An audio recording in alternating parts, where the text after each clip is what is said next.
Welcome to the Wrexham Coffee Matchup. I'm Dave. And I'm Courtney. Each week, we'll take a few minutes to catch up on the latest news from Wrexham. From matchups to transfers, on and off the pitch, we'll share our takes on it all. So grab a coffee and join us. Dave, we made it. Episode 10. 10. And we're still 10. here. Yes. And I still have all 10 fingers. Despite the looks of it. So how's your week been going so far? Well, I had a little kitchen mishap that was not the greatest, but did have a chance to watch the match on Saturday. I think it might have been out of pity, but that's okay. I got to watch it.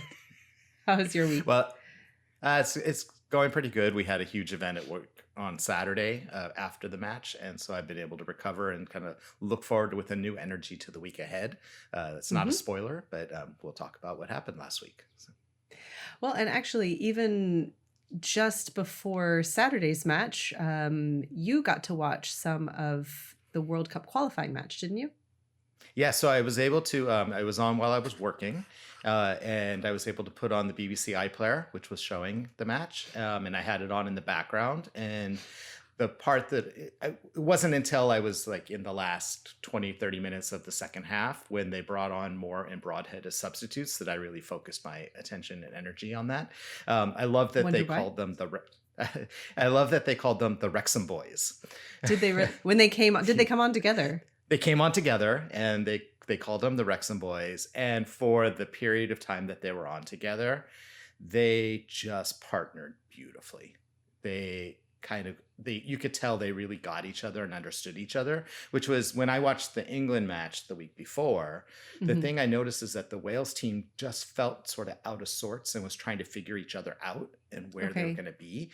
And in this case, even though they were behind and, they ended up losing the game, Moore and Broadhead just made this beautiful set piece play that led to a Broadhead goal that was very exciting. And it gave me a lot of hope for watching them play more together because they haven't really spent that much time playing together on the Wrexham team so far. Yeah. Yeah, that'll be interesting to see. I mean, I've been reading a lot of comments about from various armchair coaches of how the lineup should change. But we'll get into that. For World Cup qualifying, there's 2 more matches in the group stage. The 15th of November against Liechtenstein, who is at the bottom of the group. They haven't won a match yet. And then just a couple days later, the 18th of November against North Macedonia. They're now second in the group and just 1 point behind Belgium. So let's see. So what happens if, say, we were to win the next 2 matches? Does that then allow us to move on to the next stage? I don't remember how many points. I think if we win the next 2 matches, the chances of Belgium losing are very low. I think there's a chance that we might get second. I'd have to look at the points again. First place automatically goes to the World Cup. Second place, you go into another playoff round. Got it. And I don't remember how many teams in that playoff round will go to the World Cup. Well, we look forward to finding out. Yes. Yeah. Mm-hmm. Another really nice bit of news that we got this week. Because we're starting with all the positives first before we get into the match recap. So an Ollie Watch 2.0. Ollie Rathbone was he added back to the 25-player squad before last week's match, but he was on the bench for the match last week, and unfortunately he didn't get to play, but he was there. And I think the enthusiasm of the fans knowing that he's back and that soon we'll get to see our little Energizer bunny running around the field again was very exciting, because it was so unfortunate that he injured himself way back in Australia and has not yet had a chance to play in a championship match. So hopefully with 6 more matches coming in the next 3 weeks, league matches, hopefully we'll get to see him very soon back on the field. And I think we do need him. Is it time? Yes, it's time. I guess we have to talk about it. Yes. All right. Thoughts on the Stoke City match? Let's just wait. Can we just take a moment of silence? Yes. Inhale. Exhale. Okay. All right. We needed a lot of that during the match too. Yes. So it's funny. I get these little earworms for, other shows I'm watching or things that I'm reading. And a day or two before the match, I started watching the latest season of Starting Five on Netflix, which is the documentary that follows various NBA players. And one of the players sort of said, look, every NBA player is great. What separates the NBA players from each other is only confidence. And I guess that was in my mind so much because I was really watching the match on Saturday through that lens. At the beginning, it felt like we were working our way there. It felt like we were in a similar position against Leicester City. We were coming in against a squad that was very strong, really high up in the table, playing, very defensively. All of our players really running to the other end of the field when Stoke City had the ball. And it felt like for a moment we had a bit of a glimmer of confidence. And then it felt like the missed goal, it just like knocked the wind out of our sails. And we played like a slowly leaking, or maybe quickly leaking balloon that we just were completely deflated. I was telling you after the match, maybe even during, it was really hard for me to think of a standout player. Maybe Arthur. I think he probably played the best out of anybody. But it was a really, I don't know. We'll talk about this later. I'll get your thoughts on it because I also have a different perspective to share after we get through this. Right. Like we watched the same match in two very different ways. So we'll talk about that in a second. So the missed goal that you talked about was, of course, Longman's attempt on goal where Kabori sent this beautiful pass across. He had a wide open shot. The goalie was out of the range and he missed it by, it had to have been inches. I rewatched again this morning, the highlights. Okay. And just like a quarter of an inch different on his foot placement, and it probably would have bounced in. And it felt like a mile on Saturday. It felt like a mile, and we saw on his face how much he was angry with himself for missing that shot, and that would have just set the tone for the rest of the 70 minutes after that. But unfortunately, I think it just shifted things in the opposite direction. Well, it did set the tone. Not in the way we wanted, but no. But I did feel like, even though I like you mentioned Arthur played really well. He saved some really nice attempts. He was, I think he led up a really solid defense. I actually don't think you could fault the defense too much in this match. They had one clean breakaway that got into the goal. But it wasn't anyone's fault that they scored, right? It was more like we were keeping them from getting opportunities. So I think the defense looked good. And I said this to you during the match, and I couldn't quite explain how I felt it was saying, but like my description was, we feel very squishy.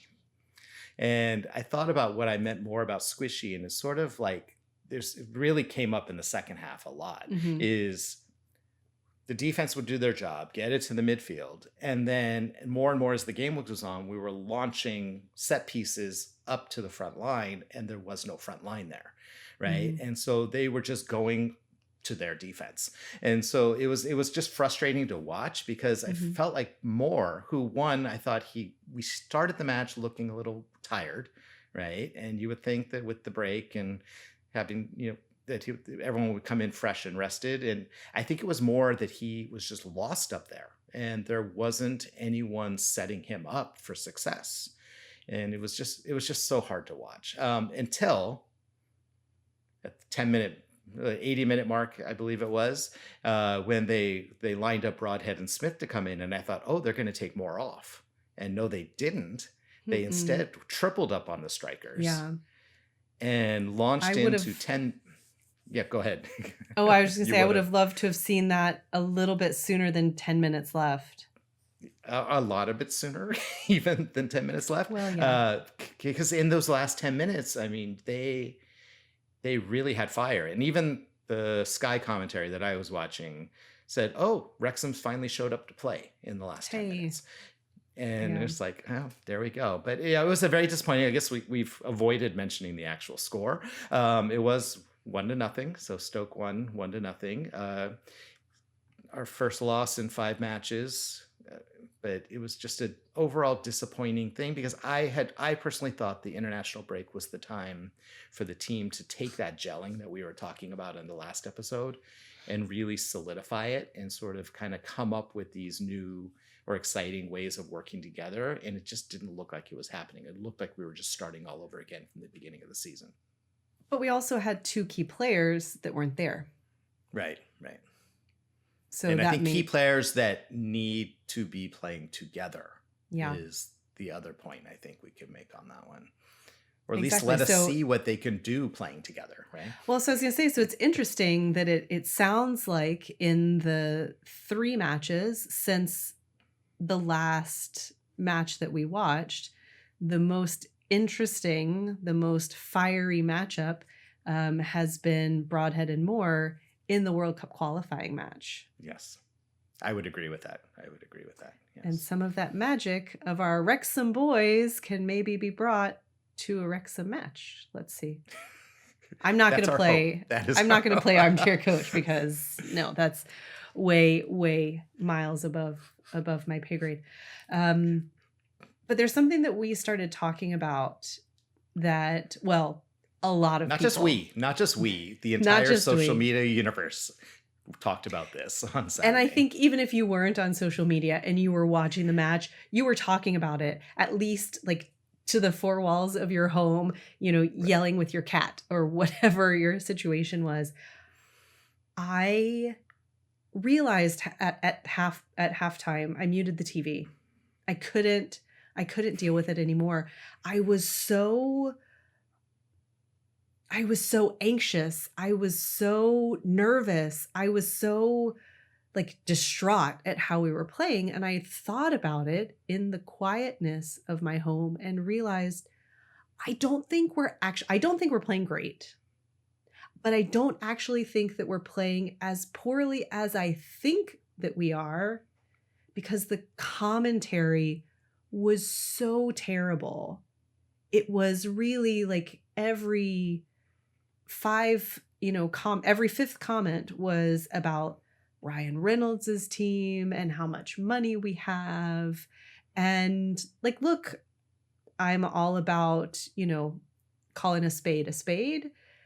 On the other hand, there were some good moves that we made. There were some good plays and good possessions, and those were never something that were called. And I think when you're listening to something and, the team that you're supporting just feels like it's being bashed and bashed and bashed, that makes it hard as a fan to listen to. I'm sure if you were a Stoke City fan, you loved it because, proud of your team. And I get that. Not really what I was expecting for a BBC radio broadcast.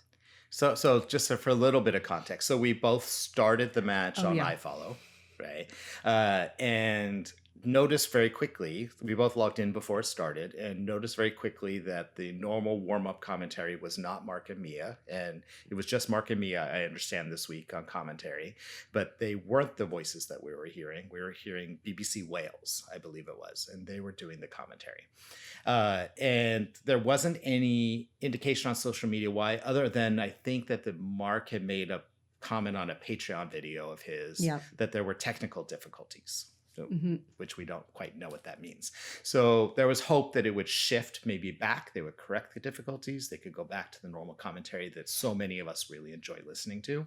I think I lasted maybe 5 minutes of the warm-up, not even of the match, listening to the BBC Wales commentator when I realized I can't do this. And so I know that when we watch the Paramount Plus with the Sky commentators, it's dry. It's often not that exciting. There's long gaps without commentary, but when you're in the stadium watching the match, there's no commentary, so you can just go with it, right? And so I watched the dry, serviceable, gives you the details, gives you the facts, makes a little bit of analysis, but not too much, whereas you watched the complete negative-inducing attack on us while we were trying to get the team playing. The scorched earth version is what I listen to. And it's interesting because apparently there was a change. It had started, there were technical difficulties. And so they started with, and I couldn't tell you who, and then it switched to the BBC broadcast. And apparently the BBC broadcast was a lot better than what it was before. Okay, so there was two different broadcasters that were going on. Okay, yeah. Yeah, apparently after the match, they posted on YouTube Mark and Mia's real commentary, but not synced up to the match. So just the audio of their commentary. So I didn't have time over this weekend to actually go back and listen to anything they said. But it would have been interesting if they were even knowledgeable about what was going on, because they, how they follow Ask Wrexham, and Ask Wrexham was a light with comments on Saturday. Oh, that's true. I don't know if they referenced that, but there was someone on Blue Sky that commented that they had synced the audio with the video and watched it with their commentary, and that it was a totally different experience. And I said, okay, that kind of speaks to what I was thinking, that no, we didn't play great, but the way that we were all feeling about the match was severely impacted by the commentary. It's interesting you say that, because I always watch the Parky post-match interviews, and I can usually tell when he's going to come out happy with the performance or when he's going to come out angry or frustrated with the performance. And I know we were both sort of angry and frustrated by the experience on Saturday, and so I expected him to mirror that, and he was actually quite positive. And he said I felt like we earned a draw, at least, and one more chance got in, maybe even better than that. And so he's seeing the bigger picture of the building of the team with the 36 matches still to go, without the lens of us listening to someone who's pretty much knocking us down the whole time we're playing. Yeah, it's true. And where Stoke City was 5th, is correct, that right? And now they're in the table? now they're third. Yeah. I mean, honestly, like that's huge. Okay, we lost, but really, like, take a step back, think objectively. You're coming in below the bottom, well into the bottom half of the table against the 5th place team. Like, a win would be a dream. A draw would be excellent. A loss is what's kind of expected. And that doesn't mean that there's anything wrong with that. It's just they're a very strong squad this year. And that's fine. Totally agree. Yes. That doesn't mean that we can't get stronger, but so that's where we stand now. We're going to sweep last Saturday's experience under the rug, and we're moving on. And we got the season ahead of us. So that's true. So on a fun note, so just over the last 2 weeks, a new podcast about Wrexham has come out, because we don't have enough of them. Hint, hint. But this one by two of our favorite, the two Bens, Ben Foster and Ben Tozer, have gotten together and they now host an officially Wrexham sanctioned podcast. So it's called That Wrexham Podcast. And it's really it's like an insider view of how the team works from a player's perspective, which I find really fascinating, because I've listened to Ben Foster's podcast for several years now, and he loves to go into like the business of football. He goes into the recruitment process. He loves to talk about how training works, all contracts work. He really is a smart guy who like gets into all the details. And so over the first couple episodes, first they interviewed Andy Cannon, who went into great detail about what it's like to be sidelined for a year with an injury, with no chance of playing, and how do you cope with that. They interviewed the sports science guy and talked about sort of how the whole medical fitness side of the team works. And then the last episode they went into was how do contracts work, and how have they changed since Parky took over 5 years ago to now. Like, even down to like, so they go through the entire fine list. So what are the fines you get for not wearing flip-flops in the showers, or showing up late for game day, or all these things. And then they talk about what that means as a player and how that creates the culture of the team. But it was really interesting to listen to. If you get a chance, I recommend you take it up. But it really shows sort of not just how the club has grown over the last 5 years, but sort of how it's changed its way it interacts with the the fans as well too, sort of giving you a little more, like, I know there's a lot of critiques about it's becoming more corporate and there's like not as much transparency when it comes to like ticket sales and how the website works and how the news gets out, but at the same time they're giving us a lot of information on how it works to be a football team, which I find fascinating because we've come to really love these people, and so we're like, then we get a sense of what their life is like. So that's my short take on this new addition to the podcast world. So. Total sidetrack. Yes. I wonder if the podcast might be a response to some of that criticism, in a way, you know, and I can understand it. I mean, the club has grown and advanced so much in a short amount of time. I mean, it's never been done before. And there are a lot of things that they are juggling now in real time that are probably, I mean, the things that they're juggling, I'm sure, have also never been done before to that magnitude all at the same time. So I wonder if a little part of it is, okay, hey, let's officially have our own podcast run by two great guys that everybody, how can you not love them, to give a bit of that insight when other things seem kind of muddy. And they might seem muddy because they might be. That might be the reality of it as well. I think that combined with the fact, I agree with you, combined with the fact that they continue to show us active behind the scenes training. We get the pictures, we get the videos. They're still arriving. The players are arriving at the race course the same way they always have. Greeting all the fans on the way in. So that aspect hasn't changed. And I think that they're showing us hints that there are still things about the team that are for the community and that they still will stay the same, but also give you more information to kind of counteract the growing pains is kind of what you're saying, which I agree with. Yeah. Speaking of that community, and like another side note that could totally be cut. There was also on Blue Sky, this was several weeks ago, someone had posted that they spotted Millie at a Wigan Athletic game. And I just thought that was also really sweet, right? Like this community, and then she's still supporting Paul Mullen. And I just thought that was really nice. And he's always been just so wonderful to her, and all the players are, but him specifically, because she means so much to him because of what he's doing for his son. So. Okay. So not really what we were hoping to have, but by the time we get to episode 11, our next recording, we have 2 matches that we're going to be able to watch. Coming up on Wednesday, just a couple days from now, we'll be at home versus Oxford United. What are we looking at? So Oxford United is currently 19th in the table.